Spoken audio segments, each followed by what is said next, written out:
Kaixo, egunon ikusle, eta ongi etorri edo ongi bat egin Kontseiluak eta Eusko Jaurlaritzako Kultura eta Hizkuntza Politika Sailak elgarrekin antolatu dugun jardunaldi honekin. 1982an, Pedro Miguel Etxenikek Eusko Legebiltzarrean Euskararen legea defenditu zuenean, gizarte elebidun bat irudikatu zuen. Gizarte elebidun horren ezaugarria etzan euskara eta gaztelania, euskara eta frantsesa elkarren ondoan bizitzea. Ez, gizarte elebidun horren ezaugarria zan euskal herritarrok gure baitan, gure buruan, bi hizkuntzak ezagutzea eta bi hizkuntzak erabiltzea, beste zenbait hizkuntzarekin batera. 1982an Legebiltzarrean egin zuen aurkezpen hartan, berak ikusten zuen paisajea edo panorama aurkeztu zuen, eta orduko aktak irakurrita ikusten da nolako larritasunez begiratzen zion inguruari. Eta nolako zentzu agonikoan nabari zen bere azalpenetan. Hiltzorian zegoen hizkuntza baten eta egoera baten berri ematen zuen. Hiztun gutxi eta ezagutza apala eta erabilera oso mugatua. Hori zen bere ikuspegia. 82an Euskara Legea onartu zenerako hala ere gure gizartean hainbat mugimendu sortuak ziren. Ikastolak alde batetik, helduen euskalduntzea eta gaueskolak bestetik, eta harrezkero, herri ekimenaren eraginez eta erakundeetatik emandako bultzadaren ondorioz, ia 40 urte hauetan ibilbide luzea egin du hizkuntzaren normalizazioak gure artean. Bide honetan, ezinbesteko tresna izan da gizartearen atxikimentua. Gure gizarteak neurri handi batean, naiz eta elebidunok gutxiengo izan, gure gizarte honen gehiengoak bat egin du euskara berreskuratu, euskara biziberritu eta euskararen erabilera normaltzeko helburuarekin. Eta babes horrek posible izan du edo posible egin du arlo askotan euskararen ezagutzaren eta erabilerari bultzada handi bat ematea. Baina jakina, 70ko hamarkadan edo 82koan edo ondorengoetan sortutako proiektuak eta ikusitako eszenarioak asko aldatu dira. 40 urte hauetan bizimodua etengabe aldatzen ari da eta gure bizitzarekin eta bizimoduarekin zerikusi daukaten aldere gehienak zurrunbilo batean bizi dira. Eta honek bete-betean eragiten dio gure kasuan hizkuntzaren ezagutzari edo hizkuntzen ezagutzari eta erabilerari.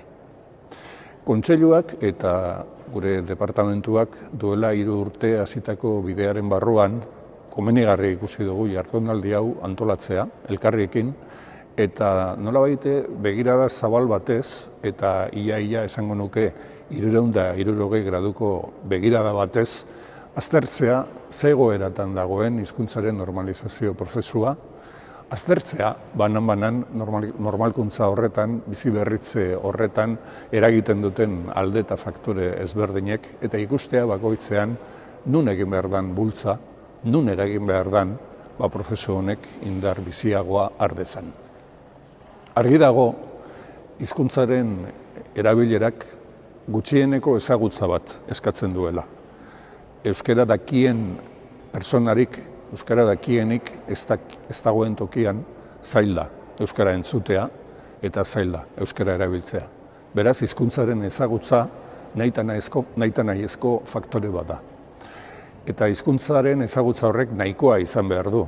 Posible egin behar du, modu natural eta eroso batean hizkuntza hori erabiltzea.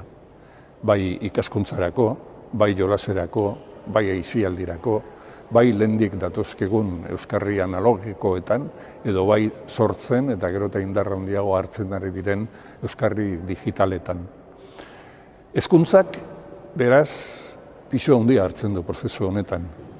Hezkuntza arautuan haur eta gazteen euskalduntzeak hezkuntza sailean du, hezkuntza arloan eta sarean du bere oinarria eta motor nagusia. Helduen euskalduntzean ere irakaskuntzak badu zer esanik. Lortu dugu neurri handi batean hezkuntza sistemara hurbiltzen diren gure gazteak euskalduntzea. Eta lortzen dugu baita ere gure euskaltegietara datozen helduak euskalduntzea. Zenbaterainokoa da Euskalduntze hori? Zenbaterainokoa da pertsona horiek aurretan edo nagusitan lortzen duten hizkuntza gaitasuna, lortzen duten erosotasuna gauzak modu normalean eta naturalean euskaraz ere egiteko? Hau galdera garrantzitsua da, eta jardunaldi hauek nahiko genuke galdera honi erantzunak aurkitzen eta aurkitzeko lagungarri izatea. Azken batean, gure helburua izango litzake, 1982an Pedro Miguel Etxenikek Eusko Legebiltzarrean esandakoaren bidetik bermatzea, pausuz pausu, Euskal Herritarrok, Euskararen herrian bizi garen gizon emakumeok, Euskal hiztun ere izango garela. Hizkuntzaren ezagutza nahikoa izango dugula, eta hizkuntza ezagutza hori modu eroso batean eta natural batean egunero praktikan jartzeko gai izango garela. Balio bezate, gaur eta bihar egingo diren jardunaldi hauek bide horretan pausu berriak emateko. Eskerrik asko, ekitaldi honekin bat egiteagatik eta aprobetxuzkoa izan dadila. Agur.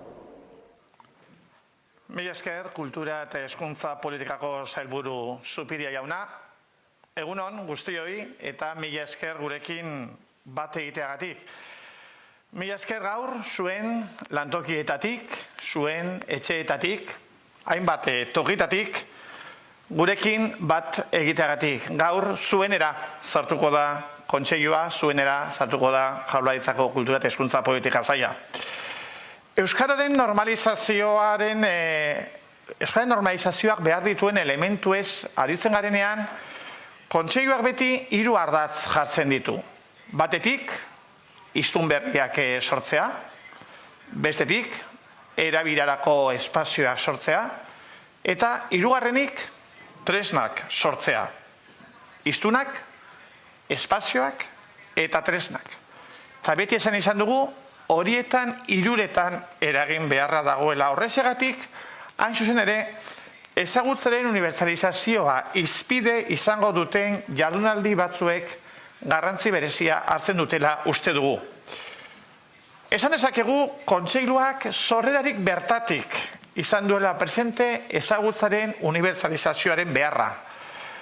Presente izateaz gain, horren aldarria egin izan du azken hamarkadetan, zinez uste dugulako ezagutzaren unibertsalizazioak euskararen edo edozein hizkuntza gutxituren normalizazio prozesua azkartzea ahalbidetuko duelako.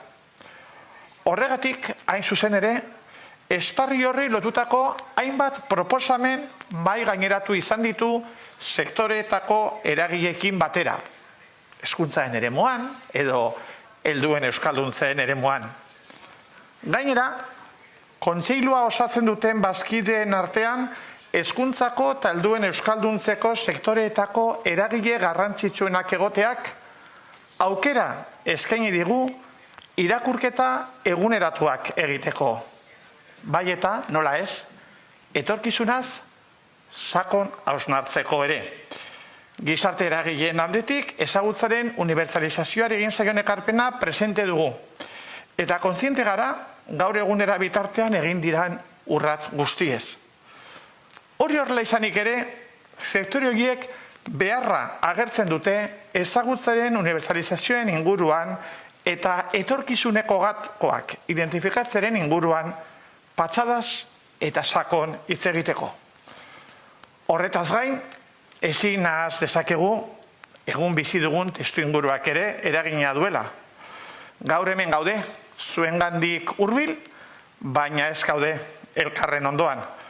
Eta honek guztiak ere epe labur ertainean eragina izango du ezagutzaren unibertsalizazioan. Horrexegatik guztiagatik berretsi nahiko nuke une ezin egokiagoan datozela euskararen unibertsalizazioa buruzko jardunaldiok. Esan gabe doa, oso garrantzitsutzat jotzen dugula kontseiluaren eta Eusko Jaurlaritzako kultura eta hizkuntza politika sailaren artean lankidetzan antolatutako jardunaldiak izatea. Zalantzari gabe, zeinek bere bidea jorratu du ezagutzaren unibertsalizazioen esparruan, baina biok partekatzen ditugun kezkak ere badaude, eta biok ikusi dugu halako foro bat antolatzeko beharra eta interesa. Horrexegatik hain zuzen ere, lankidetzaren parametroetan kokatu nahi izan dugu jarduna. Instituzioen eta euskalgintzaren arteko lankidetza markoan ere kokatzen delako gure ustez, gai zehatzen inguruko eztabaida plaza partekatuak elkarrekin eskaintzea. Sailburuak aurreratu berri du, gauzak asko aldatu diela azken 40 urtean talaxe da. Eta kaso, ikus dezagun egindako bidea, identifika ditzagun egungo testuinguruak eskaintzen dizkigun aukerak, mehatxuak, indarguneak eta ahulguneak, eta defini ditzagun etorkizuneko erronkak ezagutzaren unibertsalizazioa albaitarinen erdiesteko. Aurreratu genizuen, jardunaldi bereziak izango direla, gauza batzuk zuzenean emango ditugu Bilbotik, beste batzuk konexioen bidez egingo ditugu Bartzelonatik, Bastandik, Arrasatetik, bihar ere zeinbait jardun zuzenean emitituko ditugu Andoaindik. Gure asmoa, esan bezala, zuen guztiei plaza interesgarri bat eskaintzea. Gogoratu, galdera egiteko moduak ere, YouTube bidez izango direla, bertan agerritza zuen galderak, eta guk zuzenean eraziko dizkiegu islariei. Eta azkenik, animatzen bazarete, eta jardunaldi ez, ziokatu nahi baduzue, traola, Euskararen herria, Euskalistun izango da. Zabal dezagun beraz, ezagutzaren unibertsalizazioaz hausnartzeko plaza.